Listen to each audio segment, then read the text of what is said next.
Hi friends, అందరికీ నమస్కారం. Friends, ఇప్పుడే అందిన వార్త ఘోర విషాద సంఘటన చోటు చేసుకుంది. 10 మంది చిన్నారులు సజీవ దహనం, షాక్లో ప్రజలు.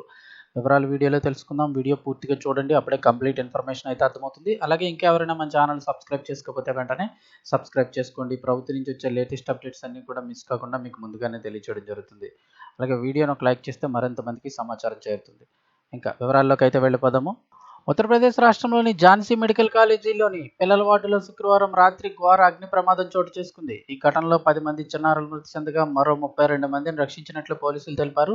విద్యుత్ షార్ట్ సర్క్యూట్ వల్లే మంటలు చెలరేగాయని, ఆ సమయంలో చనిపోయిన పిల్లలు ఇంక్యుబేటర్లో ఉన్నారని జోన్ కాన్పూర్ ఏడీజీ అలోక్ సింగ్ ధృవీకరించారు. ఈ అగ్ని ప్రమాద ఘటనపై యూపీ సీఎం యోగి ఆదిత్యనాథ్ తీవ్ర దిగ్భ్రాంతి వ్యక్తం చేశారు. గాయపడిన వారికి మెరుగైన చికిత్స అందించాలని ఆదేశాలు జారీ చేశారు. ఈ ఘటనపై విచారణ జరిపి 12 గంటల్లోగా సమగ్ర నివేదిక సమర్పించాలని కమిషనర్ డీఐజీని సీఎం యోగి ఆదేశించారు.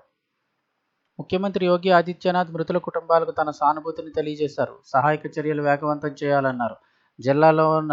ఝాన్సీ జిల్లాలో ఉన్న మెడికల్ కాలేజీలోని ఎన్ఐసియులో జరిగిన ఈ ప్రమాదంలో చిన్నారులు మృతి చెందడం అత్యంత బాధాకరం, హృదయ విదారకంగా ఉందని, సహాయక చర్యలు చేపట్టాలని జిల్లా యంత్రాంగం సంబంధిత అధికారులను ఆదేశించామని సీఎం యోగి ఆదిత్యనాథ్ తెలిపారు.